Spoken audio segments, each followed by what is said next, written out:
Students, myself Ranjit Gupta. In today's lecture, I am discuss about the magnetic field due to the कह सकते हो circular loop के axis पे, उसके centre पे, ये सारी चीज़ें हम आज के इस लेक्चर में डिस्कस करने वाले हैं। इन प्रीवियस लेक्चर हम लोगों ने क्या डिस्कस किया था कि कैसे हम किसी भी करंट कैरिंग कंडक्टर के थ्रू मैग्नेटिक फील्ड प्रोड्यूस होती है। तो उसके लिए कोई भी अगर हम एक जनरल स्मॉल एलिमेंट हो उसके थ्रू मैग्नेटिक फील्ड की वैल्यू भी हम लोगों ने फाइंड आउट की थी बायो-सेवर्ट लॉ से। ठीक है, तो बायो-सेवर्ट लॉ के से क्या हुआ था कि हम लोगों ने मैग्नेटिक फील्ड का एक्सप्रेशन फाइंड आउट किया था किसी स्मॉल करंट कैरिंग एलिमेंट और सेगमेंट के थ्रू। तो अब हम यहाँ पे एग्जैक्टली आप फाइंड आउट करने वाले हैं magnetic field due to the circular loop, current carrying circular loop. Magnetic field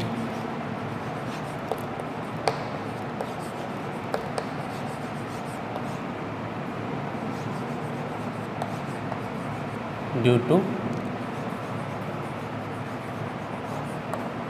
current carrying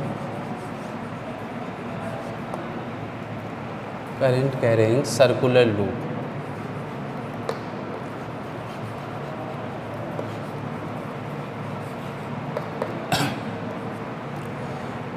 तो हम यहाँ पे सर्कुलर लूप लेते हैं। यहाँ पे एक सपोज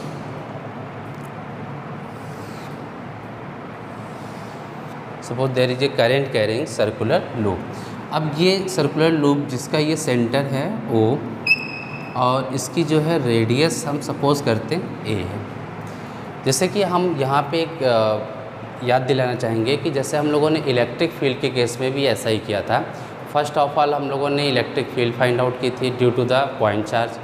पॉइंट चार्ज के बाद फिर हम लोगों ने फाइंड किया था electric field due to the charge circular loop ना, जैसे चार्ज सर्कुलर लूप के थ्रू उसकी एक्सिस पे। ठीक है, तो वैसे यहाँ भी हम मैग्नेटिक फील्ड फाइंड आउट करने, बिकॉज ये current carrying conductor produce magnetic field around it. तो हम ये मानते हैं कि अगर ये करंट कैरिंग सर्कुलर लूप हो और देन इसकी एक्सिस पे कितनी मैग्नेटिक फील्ड हो, यही हम कैलकुलेट करेंगे इस टॉपिक में। तो ये हो गया आपका करंट कैरिंग सर्कुलर लूप। अब इसमें हम मानते हैं कि करंट इस डायरेक्शन में इस तरीके से, मीन्स एंटी क्लॉकवाइज डायरेक्शन में इस तरीके से करंट यहाँ पे सर्कुलेट कर रहा है। ओके, देन इसकी एक्सिस जो है, इस सर्कुलर लूप की जो एक्सिस है, ये इसकी एक्सिस है सर्कुलर लूप की।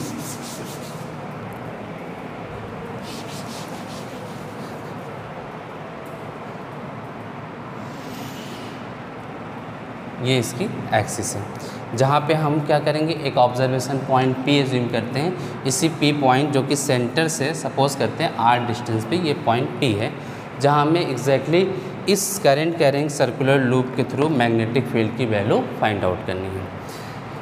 ये इतने डेटा हमें गिवन है, मीन्स गिवन डेटा में क्या, उस सर्कुलर लूप की रेडियस गिवन है A है, उसमें करंट जो फ्लो कर रही I है, उस करंट की डायरेक्शन क्या एंटी क्लॉकवाइज है, एंड देन कि ये ऑब्जर्वेशन पॉइंट जो उसकी एक्सिस पे, सर्कुलर लूप की एक्सिस पे, वो सेंटर से R डिस्टेंस पे है यहाँ पे।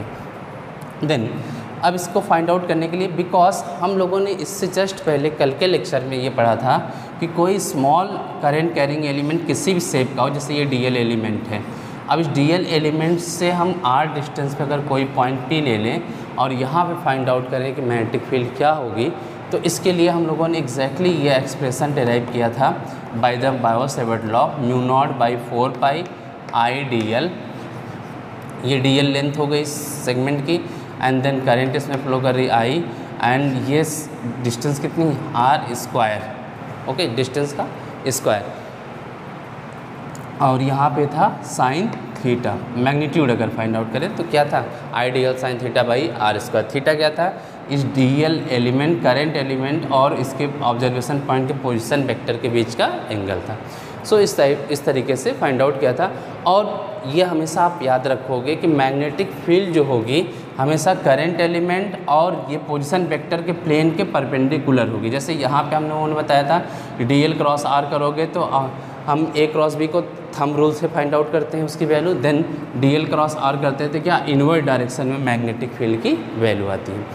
ये हमेशा मैग्नेटिक फील्ड क्या होगा, करंट एलिमेंट और पोजीशन वेक्टर के प्लेन के जस्ट परपेंडिकुलर होगा। ठीक है, तो देन अब यही चीज़ हम यहाँ पे ये कॉन्सेप्ट अप्लाई कर देते हैं, मीन्स बायो-सेवर्ट लॉ को यहाँ पे हम अप्लाई कर देते हैं।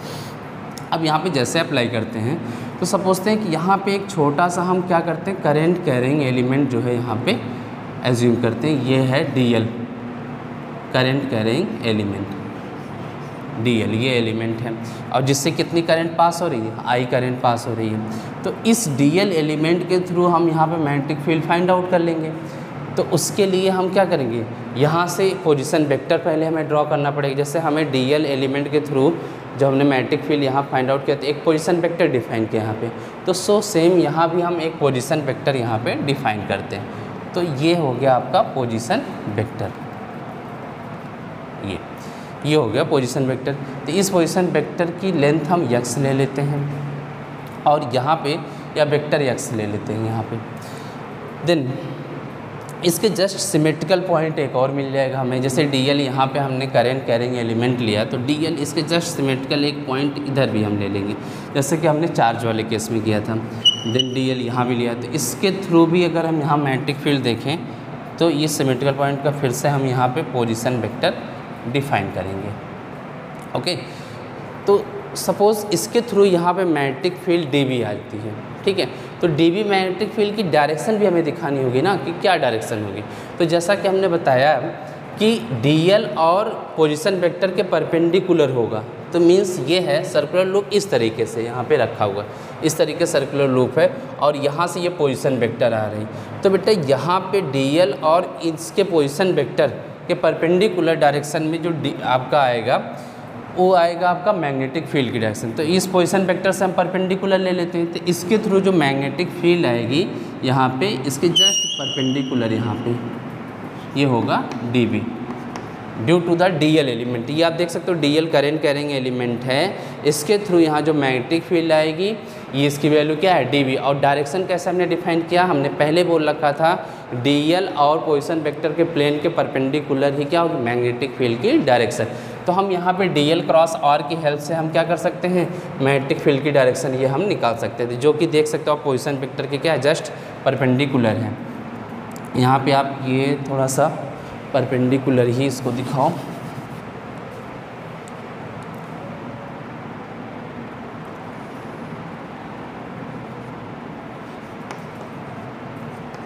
ये DB मैग्नेटिक फील्ड यहाँ पे आ गई, जो कि यहाँ से इसके जस्ट क्या है, परपेंडिकुलर है पोजीशन वेक्टर के।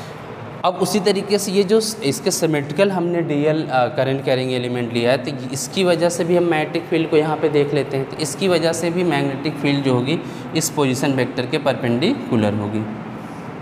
सो ये हो जाएगा आपका DB, इसकी वजह से ये वाला जो सिमेट्रिकल हमने एलिमेंट लिया इसकी वजह से मैग्नेटिक फील्ड ये आ जाएगी।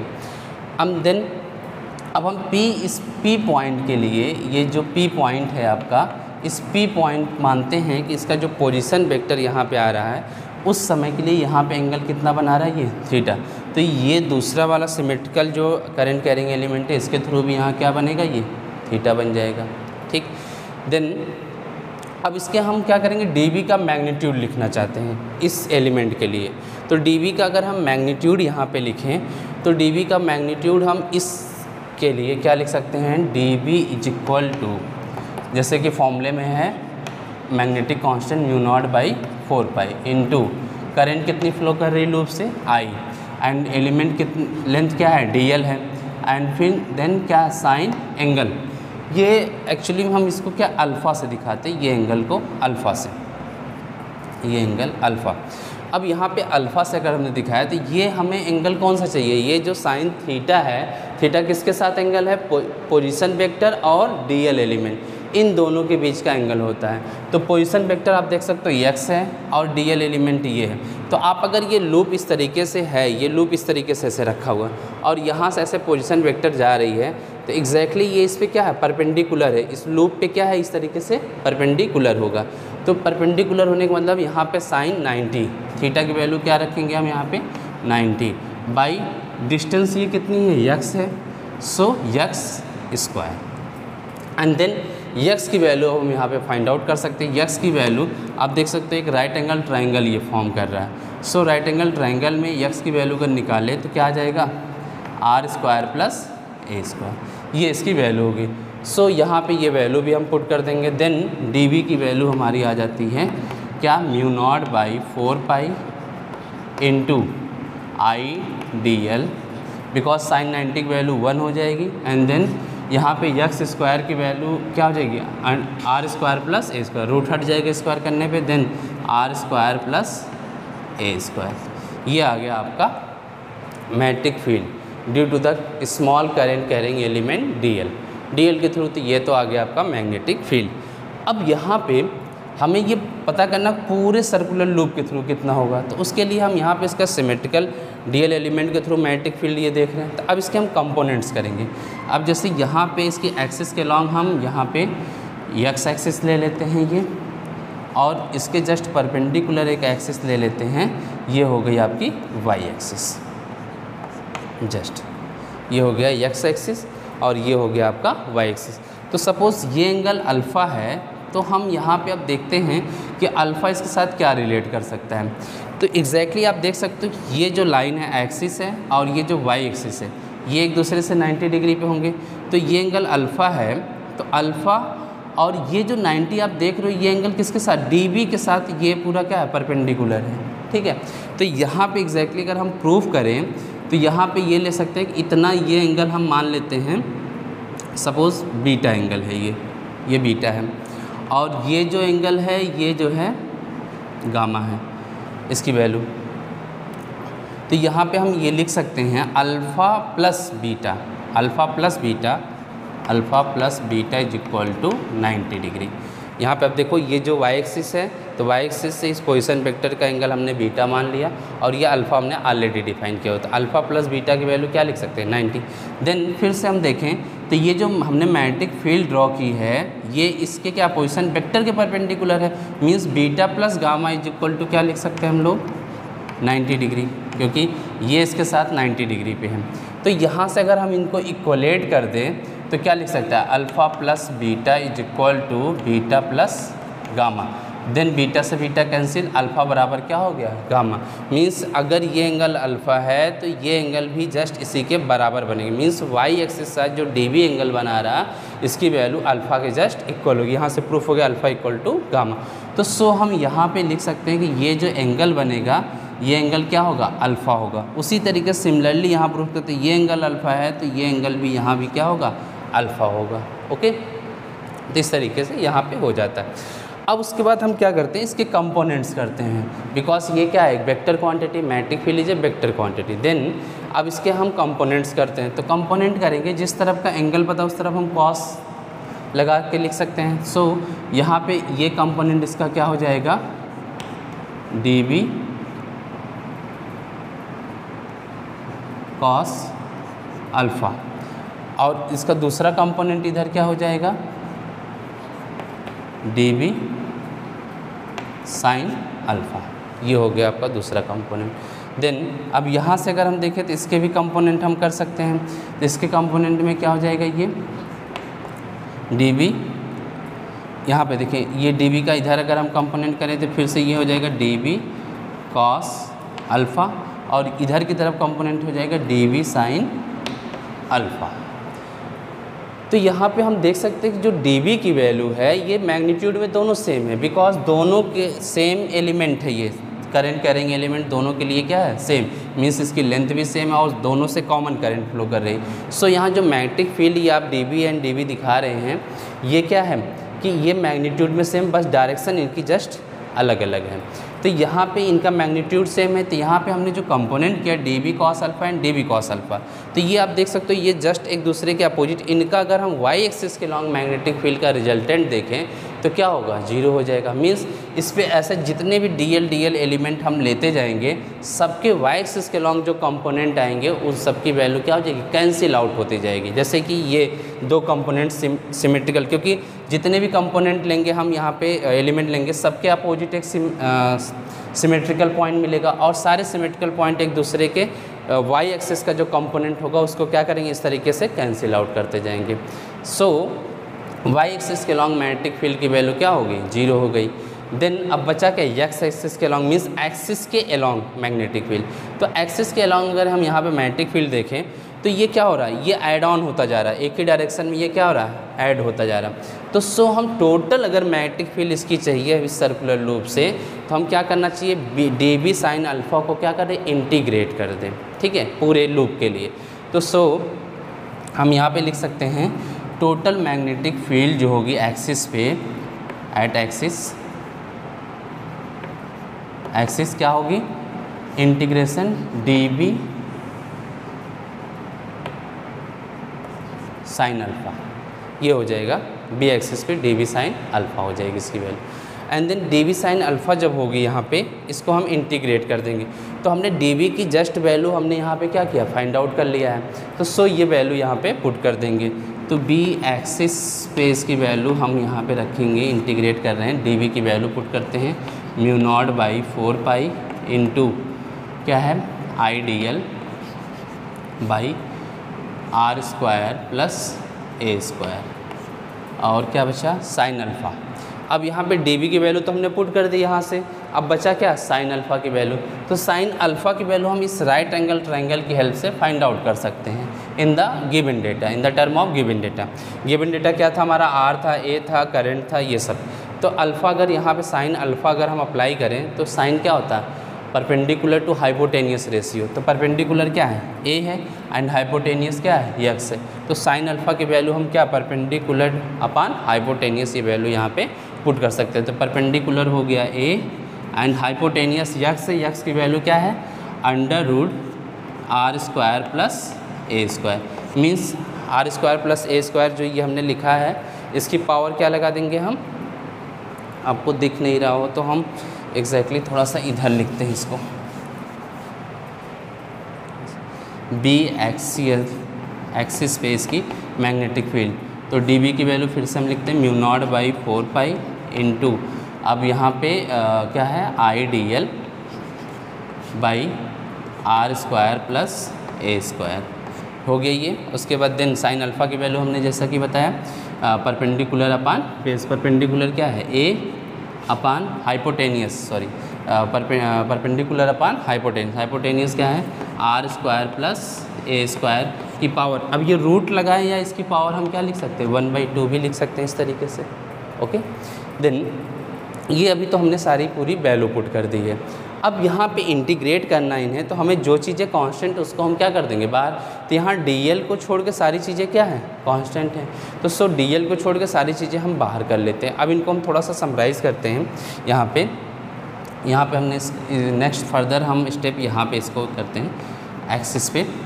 तो क्या हो जाएगा, म्यू नॉट अपान 4 पाई, पहले ये आप इसको बाहर करोगे, ये तो ऑलरेडी कांस्टेंट है ही है, mu naught by 4 pi. Then अब क्या बचा, आई ए, और नीचे क्या है, are square plus a square power 1 हम ले सकते हैं, और यहाँ r square plus a square power 1/2। तो बेस अगर हम सेम बोल दे तो पावर क्या हो जाएगी, ऐड हो जाएगी, 1 + हाफ, ठीक है। तो 1 + हाफ होने का मतलब क्या है कि यहाँ पे आई इंटू ए बाई क्या हो जाएगा, r square plus a square power 3/2, ये हो जाएगा आपका। ये सारे बाहर हो गए। देन अब बच क्या रहा, इंटीग्रेशन डी एल। अब डी एल को इंटीग्रेट करें मीन्स छोटे छोटे जितने भी एलिमेंट हैं उनको हम क्या करें, ऐड कर दें। तो सारे एलिमेंट्स को अगर हम ऐड कर दें देन क्या आ जाएगा, इसकी सरकमफ्रेंस आ जाएगी। और सर्कुलर कह सकते हो रिंग की जो सरकमफ्रेंस होती है उसका फॉर्मूला क्या था, 2 pi R, means radius, 2 pi radius of the arc, sorry circular ring, radius कितनी है, ए है। तो सो हम इसकी वैल्यू क्या लिख सकते हैं, डी एल की वैल्यू 2 पाई ए इंटीग्रेट करके। देन बी एक्सियल की वैल्यू क्या होगी, mu naught by 4 pi into I into a divided by r square plus a square power 3/2 into d l की वैल्यू अब यहाँ पे पुट करेंगे। डी एल की वैल्यू हमने जैसा कि बोला 2 पाई ए, ये आ जाएगी वैल्यू। अब इसको हम यहाँ पे सिंप्लीफाई कर सकते हैं। यहाँ पे सिंप्लीफाई में 2 पाई से ये हम कैंसिल करें, यहाँ पे 2 आ जाएगा, देन ए का इसके साथ मल्टीप्लाई हो जाएगा। तो ओवरऑल हम ये वैल्यू पूरी जो है लिख सकते हैं, कंक्लूज़न ये लिख सकते हैं यहाँ पे, ये लास्ट रिजल्ट होगा इसका, एक्सिस में मैग्नेटिक फील्ड की वैल्यू कितनी हो जाएगी, mu naught mu naught numerator में क्या आई ए स्क्वायर बाई, अब यहाँ पे क्या हो जाएगा 2 into r square plus a square power 3/2। यही क्या हो गया magnetic field at the axis of the current carrying circular loop. ये है आपका मैग्नेटिक फील्ड। और नेट मैग्नेटिक फील्ड की डायरेक्शन क्या होगी, तो आप कहोगे इसी कह सकते हैं इसकी जो एक्सिस है उसी के एलॉन्ग होगी।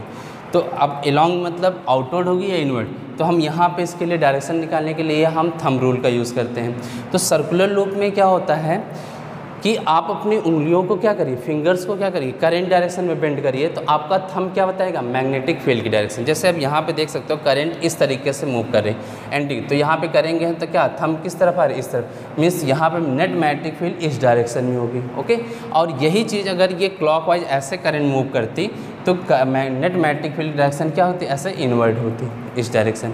तो इस तरीके से राइट हैंड थंब रूल की हेल्प से हम इस मैग्नेटिक फील्ड की डायरेक्शन फाइंड आउट करते हैं, और हमने मैग्नीट्यूड ये फाइंड आउट कर लिया है। ठीक है, उसके बाद हम इसमें कुछ इंपॉर्टेंट डिस्कशन अभी करेंगे, कुछ स्पेशल केसेस भी हम इसमें डिस्कस करेंगे, जैसे कि ऑब्जर्वेशन पॉइंट जो है इस करंट सर्कुलर लिंक से बहुत ज़्यादा डिस्टेंस पे हो, ये हो सकता है। दूसरा है कि ये जो आपका ऑब्जर्वेशन पॉइंट P है एग्जैक्टली सेंटर पे हम इसके फाइंड आउट करना चाहेंगे, सेंटर पे मैग्नेटिक फील्ड की क्या वैल्यू होगी।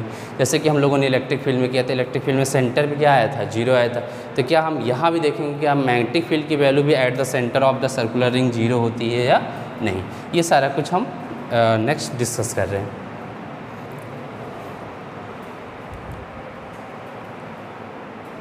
ओके, देन यहाँ पे हम दो स्पेशल केसेस लेते हैं। फर्स्ट स्पेशल केस में क्या होगा कि ये पॉइंट एज्यूम करें कि ये करंट कैरिंग सर्कुलर रिंग से बहुत ही दूर हो, फॉर अवे हो। ठीक है, देन फर्स्ट पॉइंट हम यहाँ पे लिखते हैं when P for away, for away that means क्या होगा, P जितना ही यहाँ से डिस्टेंस ज़्यादा रखेगा इसका मतलब R की वैल्यू बढ़ती जाएगी। R की वैल्यू ज़्यादा होगी दैट मीन्स A तो कांस्टेंट रहेगा ना, रेडियस। सो इस केस में हम बोल सकते हैं कि A is less than R, so A square is more less than to the R square. So R square के रिस्पेक्ट में A स्क्वायर हम इतनी छोटी हो जाएगी कि नेगलेक्ट कर सकते हैं। तो सो A स्क्वायर अगर हम नेगलेक्ट करें but with respect to R square, तो हम लोगों ने अभी जस्ट फॉर्मूला जो अभी डिराइव किया कि मैग्नेटिक फील्ड की value mu naught I A square by क्या था आपका 2R square plus a square की पावर 3/2। तो यहाँ पे हमें इस ए स्क्वायर को नहीं नेगलेक्ट कर सकते, बिकॉज हमें क्या R स्क्वायर से मीन्स R स्क्वायर साथ ये जो ऐड हो रहा है ये बहुत ही स्मॉल वैल्यू हो जाएगी R स्क्वायर रिस्पेक्ट। सो इसके साथ ये ऐड होकर बहुत कोई सिग्निफिकेंट वैल्यू नहीं दे रही, तो सो हम इसके साथ के ए स्क्वायर को नेगलेक्ट कर सकते हैं। दैट मीन्स तो क्या हो जाएगा, B की वैल्यू म्यू नॉट, यहाँ पे mu naught I A square divided by 2। A square neglect हो गया, देन क्या बच रहा है आपका R स्क्वायर की पावर 3/2। तो 2 से 2 कैंसिल है, देन B की वैल्यू क्या आ जाएगी, mu naught I A square by क्या हो जाएगा ये 2R क्यूब। ये हो जाएगा आपका मैग्नेटिक फील्ड की value at the for away point. Okay, and next exactly ये पॉइंट है यहाँ पे सेंटर पे अगर हम देखें तो हम सेकेंड करते हैं at centre of the circular loop. उस केस में R की वैल्यू क्या हो जाएगी, अगर हम P पॉइंट को यहाँ पे रख दें तो R क्या है, सेंटर से पॉइंट के बीच की सेपरेशन। अब पॉइंट P ही जब और O के साथ कोइंसाइड कर गया तो दैट मीन्स क्या हो जाएगा, R इक्वल टू 0। और R की वैल्यू अगर हम यहाँ पे 0 पुट कर दें, यहाँ पे आप देख सकते हो जनरल फॉर्मूले में क्या है, R स्क्वायर की वैल्यू क्या कर देंगे, 0 पुट कर देंगे। जैसे ही 0 पुट करेंगे देन B की वैल्यू क्या हो जाएगी, mu naught I A square by, अब यहाँ पे देख सकते हैं 2R स्क्वायर की वैल्यू 0 प्लस तो क्या बचा है ए स्क्वायर पावर 3/2। तो 2 से 2 ये कैंसिल, R क्यूब, ये R क्यूब क्या होगा, R स्क्वायर शायद कैंसिल होगा। देन ओवरऑल जो वैल्यू हमारी बच रही होगी मैग्नेटिक फील्ड की, ओवरऑल वैल्यू जो आएगी B equal to a square a cubes के साथ cancel, then mu naught I upon 2a ये हो गया magnetic field at the centre of the current carrying circular loop. तो इस तरीके से ये प्रूफ होता है कि यहाँ पे मैग्नेटिक फील्ड की वैल्यू उसके सेंटर पे भी कुछ ना कुछ वैल्यू होगी, ये जीरो नहीं होगी, जैसे कि इलेक्ट्रिक फील्ड के साथ हुआ था। इलेक्ट्रिक फील्ड में हम लोगों ने सेंटर पे फाइंड आउट किया था जहाँ पे वैल्यू उसकी क्या थी, जीरो थी, बट यहाँ पे ऐसा नहीं है, यहाँ पे कुछ ना कुछ वैल्यू है। देन इस तरीके से ये पूरा केस हम लोगों ने यहाँ पे डिस्कस किया कि मीन्स मैग्नेटिक फील्ड हम लोगों ने फाइंड आउट किया due to the current carrying circular loop at its axis पे हम लोगों ने फाइंड आउट किया। ओके, देन अब हम लोग नेक्स्ट डिस्कस करने वाले हैं एग्जैक्टली यही सेम केस कि हम करंट कैरिंग सर्कुलर लूप के डायरेक्टली सेंटर पे हम कैसे फाइंड आउट कर सकते हैं। ये तो हम लोगों ने एक्सिस पे पहले किया, फिर उसमें एक सिचुएशन लिया कि हम सेंटर पे अगर जाएँ तो क्या होगा, तो देन ये वैल्यू आ रही। तो एग्जैक्टली यही सेम वैल्यू हम डायरेक्टली भी डेराइव कर सकते हैं कि यही किसी भी circular current carrying circular loop के सेंटर पे मैग्नेटिक फील्ड की वैल्यू। तो नेक्स्ट टॉपिक हम वही डिस्कस करने वाले हैं। ओके, देन इसको आप नोट कर लीजिए।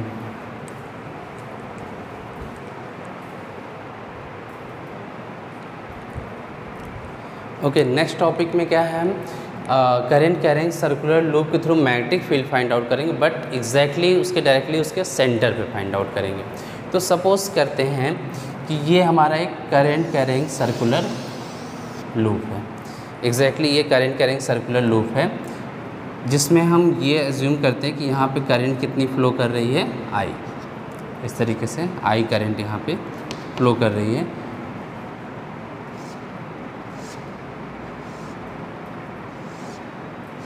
ये एग्जैक्टली ये इस तरफ से करंट एंटर कर रही है, ये ऐसे सर्कुलेट करते हुए बाहर आ जा रही है, और ये इसका है सेंटर जहाँ पे हम एग्जैक्टली फाइंड आउट करने वाले हैं कि इस करंट कैरिंग सर्कुलर लूप के थ्रू कितनी मैग्नेटिक फील्ड यहाँ पे एक्सपीरियंस होगी।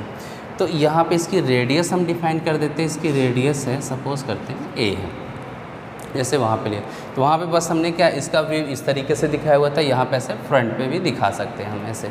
तो यहाँ पे हम क्या करते हैं, सबसे पहले हम छोटा सा फिर से उसी तरीके से सेम एलिमेंट DL ले लेते हैं। ये DL एलिमेंट है। अब इस DL एलिमेंट का हम क्या करते हैं कि इसमें करंट पास हो रही है I। Okay, due to the current element यहाँ पे इसका पोजीशन वेक्टर हमने ड्रॉ कर लिया। तो पोजीशन वेक्टर इसके साथ जो करंट एलिमेंट के साथ एग्जैक्टली 90 डिग्री का एंगल बनाएगा। यहाँ पे थीटा की वैल्यू क्या है, 90 डिग्री, जो कि करंट कैरिंग एलिमेंट और उसके पोजीशन वेक्टर के बीच का एंगल होता है। ये क्या होगा, पोजीशन, बिकॉज ये क्या है, पॉइंट सेंटर जो ऑब्जर्वेशन पॉइंट है, तो सो ऑब्जर्वेशन पॉइंट से ये जो पोजीशन वेक्टर हो गया और ये करंट एलिमेंट, सो ये दोनों एक दूसरे के 90 डिग्री पे होंगे। तो according to the Biot Savart law के अकॉर्डिंग हम dB इक्वल टू क्या लिख सकते हैं, means small magnetic field dB की वैल्यू क्या लिख सकते हैं, mu naught by 4 pi into I DL sine 90 divided by distance का स्क्वायर। अब यहाँ से ये जो डिस्टेंस होगी इसके रेडियस से जस्ट इक्वल होगी, तो सो हम ये डायरेक्टली ये लिख सकते हैं a स्क्वायर। सो अब अगर हमें टोटल करंट कैरिंग लूप का टोटल मैग्नेटिक फील्ड चाहिए तो हम क्या करेंगे, DL एलिमेंट ढेर सारा इस तरीके से आएगा। अच्छा, सबके थ्रू, जैसे यहाँ पे इसके थ्रू मैग्नेटिक फील्ड जो आ रही है यहाँ पे dB आ रही, उसकी अगर डायरेक्शन हम देखें, हमने बताया था डायरेक्शन कैसे निकालेंगे हम right hand thumb rule circular loop के लिए। तो हम करंट डायरेक्शन ये है, आप देख सकते हो ये, तो देन थंब क्या आ रहा है, इनवर्ड, मतलब यहाँ पे मैग्नेटिक फील्ड क्या होगी, इनवर्ड। तो हम कहीं भी लेंगे, कोई भी एलिमेंट लेंगे इस पूरे सर्कुलर आर्क पे, तो हर जगह पे मैग्नेटिक फील्ड क्या होगी, ये क्या होगा, अंदर की तरफ ही आएगा, मतलब perpendicular plane of the board के इनवर्ड ही आएगा। तो सो सारी DL एलिमेंट अगर हम यहाँ पे लेते जाएं स्टेप बाय स्टेप, सबकी मैग्नेटिक फील्ड क्या होगी, एक ही डायरेक्शन में होगी। सो सबका क्या करना पड़ेगा हमें, वेक्टर सम। तो इसीलिए हम डायरेक्टली इनका क्या करते हैं, इंटीग्रेट करते हैं। तो total magnetic field due to the circular loop at its centre is defined as the integration dB। ये हो जाएगा आपका। देन यहाँ पे dB की वैल्यू आप पुट कर देते हैं, B is equal to DB की वैल्यू क्या है, dB की वैल्यू हम लोगों ने क्या फाइंड आउट किया, mu naught by 4 pi into I DL, because sine 90 की वैल्यू 1 हो जाएगा, देन तो 1 हो गया ये अपान a square.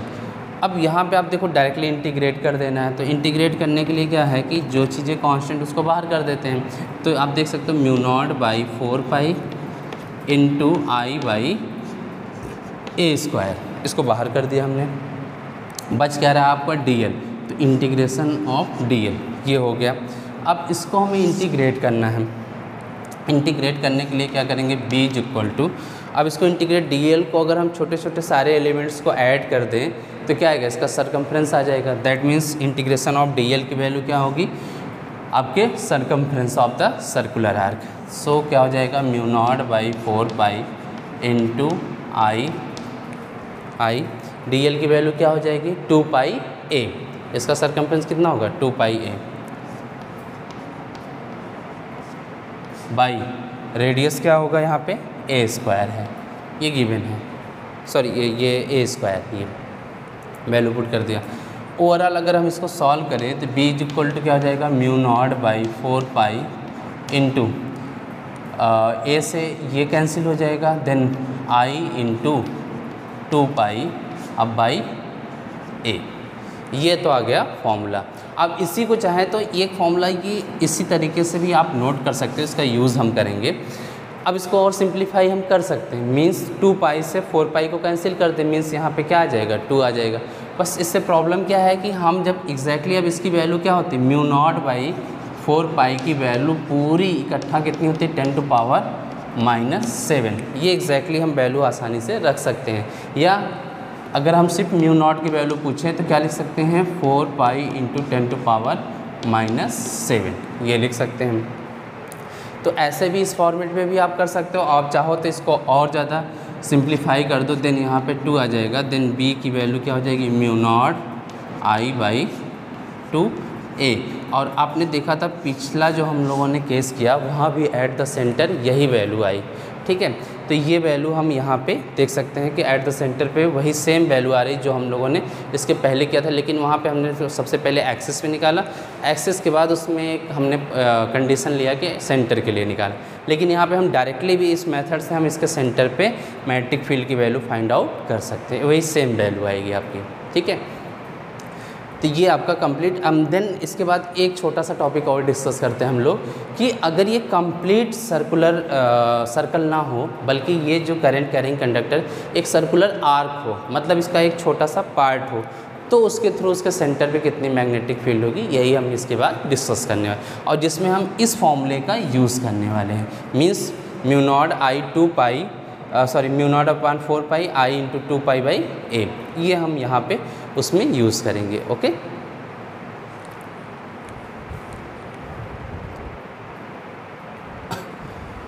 Okay, next topic हम क्या कर रहे हैं, magnetic field due to the current carrying circular arc at its centre. Means हम क्या कह रहे हैं कि मीन्स इस तरीके का कोई क्या हो, सर्कुलर आर्क हो, सिर्फ इतना पार्ट हो, पूरा कंप्लीट सर्कल नहीं चाहिए हमें, सिर्फ ये क्या पूरे सर्कल का एक कोई छोटा सा पार्ट हो।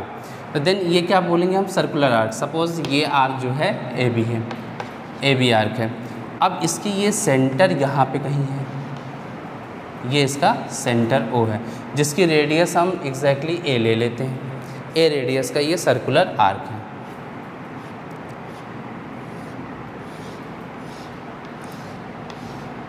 ये आर्क है। देन अब इसमें करंट हम सपोज कर रहे हैं, करंट कितनी फ्लो कर रही है, आई करंट यहाँ फ्लो कर रही है, तो इसके सेंटर पे कितनी मैग्नेटिक फील्ड होगी, ये हम फाइंड आउट करने वाले हैं। तो अभी जस्ट हम लोगों ने ये डिस्कस किया कि अगर कोई complete circular current carrying circular arc होता तो उसके सेंटर पे कितना एंगल बनता है, ये पूरे आर्क के थ्रू 2 पाई रेडियन। देन आप देख सकते हो कि 2 पाई रेडियन के थ्रू हम कितना, अच्छा ये भी देखते हैं कि ये जो सर्कुलर आर्क हमने लिया ये सपोज अपने सेंटर पे थीटा एंगल का, थीटा रेडियन का एंगल फॉर्म कर रहा, थीटा एंगल का। लेकिन अगर हम लोगों ने जो अभी कंप्लीट सर्कुलर आर्क देखा तो वहाँ पे अगर हम देखें तो 2 पाई रेडियन ये फॉर्म करेगा। तो 2 पाई रेडियन के थ्रू जो मैग्नेटिक फील्ड आई, इसमें आई करंट जब फ्लो कर रही है तो इसकी वैल्यू अभी आप लोगों को हमने ये फॉर्मूला बताया, mu naught by 4 pi I into 2 pi by a. या ऐसे ही कर सकते हैं आप, नॉर्मली इस तरीके से भी कर सकते हो। जैसे ये हम ये कहते हैं 2 पाई रेडियन के थ्रू, अभी जो कंप्लीट सर्कल के थ्रू जो मैग्नेटिक फील्ड की वैल्यू आई 2 पाई रेडियन के थ्रू, जो 2 पाई रेडियन का मैग्नेटिक फील्ड कितना है, ये कितना था, mu naught I by 2a, ये आया फॉर्मूला। अब हम अगर सोचें कि अगर ये आर्क 1 रेडियन बना रहा होता तो कितना होता है, यूनिटरी मेथड से अगर हम देखें तो 1 रेडियन के थ्रू मैग्नेटिक फील्ड की वैल्यू कितनी होगी, तो 1 रेडियन मतलब 2 पाई से डिवाइड कर दोगे आप, means mu naught I by 2 पाई से जब इसको डिवाइड करोगे तो ये क्या हो जाएगा, 4 पाई ए हो जाएगा यहाँ पे। ओके, देन एग्जैक्टली अगर हम सोचें कि ये सर्कुलर आर्क कितना बना रहा, थीटा रेडियन बना रहा, तो थीटा रेडियन के थ्रू कितना होगा, थीटा रेडियन का जो आर्क होगा उसके थ्रू तो मैग्नेटिक फील्ड को बी थीटा से हम रिप्रेजेंट करें, मीन्स थीटा एंगल सब्सटेंस करने वाला आपका सर्कुलर आर्क के थ्रू जो बनेगा आपका मैग्नेटिक फील्ड की वैल्यू आएगी वो कितनी होगी, थीटा से 1 रेडियन के थ्रू इतना रहा। मीन्स ये कंप्लीट सर्कल का हम लोगों ने अभी जस्ट प्रूव किया कि complete current carrying circular loop हो तो उसकी मैग्नेटिक फील्ड क्या होती है, म्यू नॉट आई अपान 2a। लेकिन अगर हम कहें 1 रेडियन का आर्क अगर हो तो कितना बनाएगा, यूनिटरी मेथड 2 पाई से डिवाइड कर दे, 2 पाई डिवाइड किया तो ये क्या हो जाएगा, 4 पाई यहाँ पे। अब हम थीटा रेडियन का अगर हम सर्कुलर आर्क ले तो क्या होगा, तो थीटा रेडियन में बस थीटा से मल्टीप्लाई कर दो, that means mu naught by 4 pi into I theta by a, ये हो जाएगा आपका एग्जैक्टली फॉर्मूला। तो इस फॉर्मूले में बस ध्यान ये रखना कि जब भी हम वैल्यू पुट करें थीटा की वैल्यू तो हम यहाँ पे रेडियन में ही पुट करें, हम यहाँ पे डिग्री में इसकी वैल्यू नहीं रख सकते हैं। ओके, क्योंकि ये सारी वैल्यू क्या एसआई सिस्टम में है, इंटरनेशनल सिस्टम में, सो यहाँ पे थीटा की वैल्यू भी क्या होगी आपकी एसआई सिस्टम मीन्स रेडियन में ही रखनी है। मीन्स अगर जैसे यहाँ पे 30 डिग्री दिया, 30 डिग्री को हम चेंज कर लेंगे किस में, रेडियन में, देन यहाँ पे वैल्यू पुट कर देते हैं। तो इस तरीके से ये सारा केस सर्कुलर रिंग का जितने भी लूप के केसेस थे हम लोगों ने डिस्कस कर लिया। ओके, देन हम नेक्स्ट लेक्चर पे स्ट्रेट कंडक्टर का मैग्नेटिक फील्ड डिस्कस करेंगे। Thank you.